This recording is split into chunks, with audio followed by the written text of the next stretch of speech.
Muito bom dia, começa agora o nosso devocional abençoado. Mais uma manhã estamos aqui firme para levar a palavra, uma palavra que edifique, que vai de encontro ao seu coração e que possa abençoar ainda mais o seu dia. Irmãos, o nosso tema de hoje é a esperança que não falha. A esperança que não falha é o tema do nosso devocional hoje, um tema que vai de encontro aos nossos corações, porque muitas das vezes o mundo nos apresenta várias esperanças. Às vezes, na promessa de um homem, a gente coloca às vezes a esperança.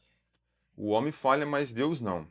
Às vezes colocamos a nossa esperança até mesmo em promessas de alguém que a gente conhece. Às vezes colocamos a esperança numa circunstância, não vai dar certo. Às vezes colocamos a esperança numa política, na economia, num todo. Só que essa esperança, na maioria das vezes, nos frustra. E a esperança que não nos frustra é a esperança que vem de Deus.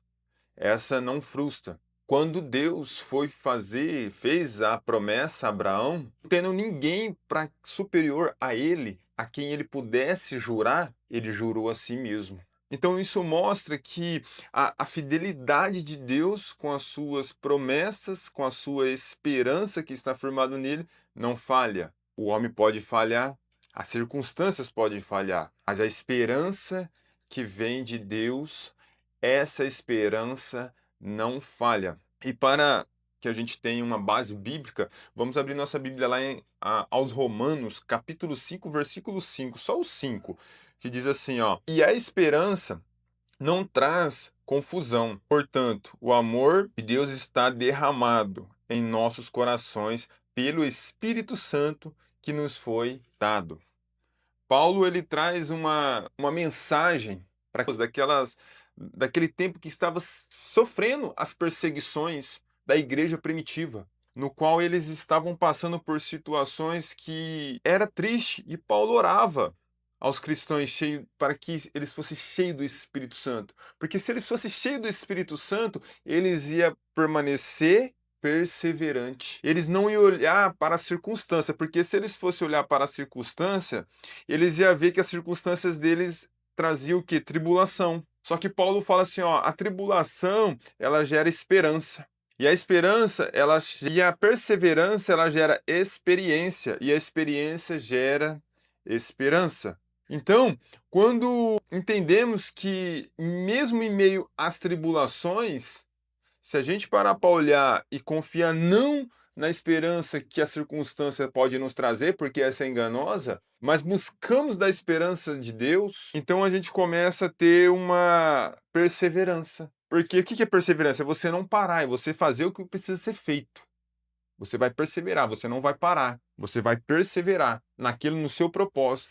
Você vai perseverar no alvo, você vai perseverar em Cristo. E Paulo nos ensina que essa perseverança vai nos gerar, vai nos trazer o quê? Experiência. Se você está com essa experiência de estar com Cristo, você vai gerar o quê? A esperança. Você vê que ele vem trazendo, ele vem montando uma linha para que no final a gente entenda que é necessário ter a esperança. Mas antes da esperança, muitas vezes vai ter uma tribulação, mas que a tribulação vai gerar uma perseverança, e a perseverança uma esperança. E muitas vezes a gente está em meio a situações que a gente não consegue elevar os nossos olhos além das circunstâncias, porque a circunstância está tão caótica que isso às vezes ficamos cegos. Não temos força, fé para que a gente eleve os nossos olhos para além da circunstância, para que a gente viva e veja e sinta a esperança. Se a gente for capaz de olhar para a circunstância, discernir o que está acontecendo, mas dizer assim, não, eu vejo os olhos da fé dias melhores. Em nome de Jesus, eu já profetizo essa cura, eu profetizo essa libertação, eu profetizo que eu já estou me vendo numa situação que as bênçãos do Senhor é sobre a minha vida, sobre a minha casa, sobre a minha família. E nenhum mal sucederá contra mim, praga alguma chegará sobre a minha tenda. Então, a partir daí já estamos focados, já estamos experimentando a esperança. Porque a esperança do Senhor, ela não se baseia na confiança em promessas que não têm fundamento. A esperança, ela se garante pela palavra e a palavra de Deus. Porque através da palavra é que vamos nos desconectar muitas vezes das circunstâncias, focar na palavra, entender a palavra, discernir a palavra, meditar na palavra, debruçar na palavra, para que quando a gente se levante desse momento de estar um momento com a palavra, a gente olhe e fala assim: não, o Espírito Santo agora é quem vai governar. Porque muitas vezes tiramos o governo do Espírito Santo e colocamos o governo sobre a circunstância, só que a circunstância muitas vezes aquela que não provém de Deus é a que vai nos frustrar. Só que Paulo ele nos ensina que é necessário que tenhamos a fé para que a gente possa, através dos olhos da fé, contemplar a esperança. Só um minuto. Mas as circunstâncias humanas, ela muitas vezes não tira o foco da situação, do nosso alvo. A esperança cristã ela não está ligada a sentimento ou ao que vemos ou ao que possuímos. Ela está ligada à nossa fé. Porque se a nossa esperança estiver baseada em sentimentos, hoje a gente está bem, amanhã a gente não está. Hoje eu estou com sentimento, alegria é um sentimento, hoje então eu estou alegre.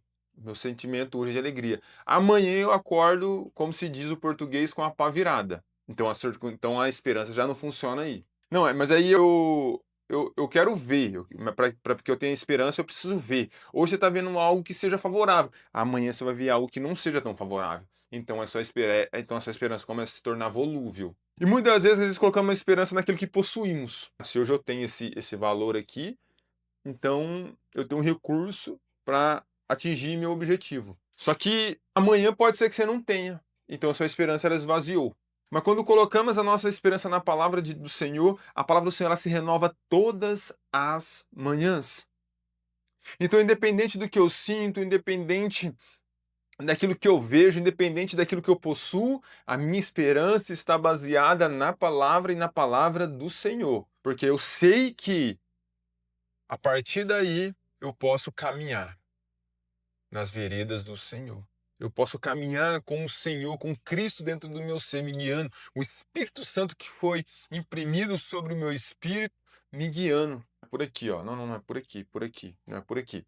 Então, quando nós temos essa convicção, quando caminhamos diante desse mundo, um mundo fracassado, um mundo caído, um mundo corrompido, onde as esperanças são falsas, encontramos a verdadeira palavra do Senhor e nelas o Espírito Santo faz a gente discernir, ter conhecimento, sabedoria e discernimento da palavra. Já não estamos mais ligados à esperança do mundo, porque a esperança do mundo, ela é falha, mas a esperança que provém do Senhor, da palavra do Senhor, ela não falha. Deus ele fez a esperança para Abraão, que ele seria pai de multidão. E assim foi. Então, quando aprendemos com a esperança do Senhor, o nosso coração ele fica em paz. A nossa alma ela se aquieta, mesmo em tempo de tribulação, mesmo que não haja fruto na videira, que os frutos mintam. Mesmo assim a gente se alegra. Por quê? Porque a nossa esperança não está baseada em circunstâncias terrenas. A nossa fé, a nossa esperança está baseada em circunstâncias divinas, do Espírito. Isso faz com que a gente comece a caminhar com mais assertividade na veredas do Senhor. E eu quero orar hoje, nesse final do nosso devocional. Eu quero orar hoje por você, para que você seja cheio da esperança. Mas não é de qualquer esperança, não, é a esperança do Senhor. Porque se você for cheio, você vai ser renovado. A sua esperança vai ser renovada hoje, através dessa palavra, através dessa mensagem. Porque há poder no nome de Jesus e há poder na palavra. Oremos assim, Senhor. Assim como o Senhor, meu Pai, foi fiel na vida de Abraão com as suas promessas e fez ele entender, Senhor, a tua esperança. Assim como Paulo trouxe aquele tempo aqueles irmãos da igreja primitiva que estava passando por tribulação, e ele foi levantado para trazer uma palavra que pudesse trazer, meu Deus, uma esperança àquelas vidas, aquelas pessoas, para que o evangelho hoje chegasse até a nós, meu Pai, aqui até nós nessa mesa, aqui até hoje, meu Pai, nesse devocional. Ó meu Deus, sabemos que o Senhor é fiel. Sabemos, ó meu Deus, que o Senhor é fiel para cumprir com a tua palavra, com a tua promessa, meu Deus. Então, Senhor, não faça com que a tua promessa, Senhor, para que o nosso coração ele venha se encher da sua esperança, para que a gente não venha ser enganado, para que a gente não venha ser confundido, para que a gente não erre o alvo, meu Pai, porque o alvo é Cristo, meu Pai. Ó meu Pai, enche-nos, meu Pai, com a tua esperança, Senhor.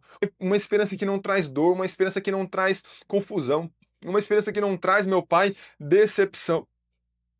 Ao contrário da esperança do mundo, é nessa esperança que queremos estar firmado na tua esperança, meu Pai.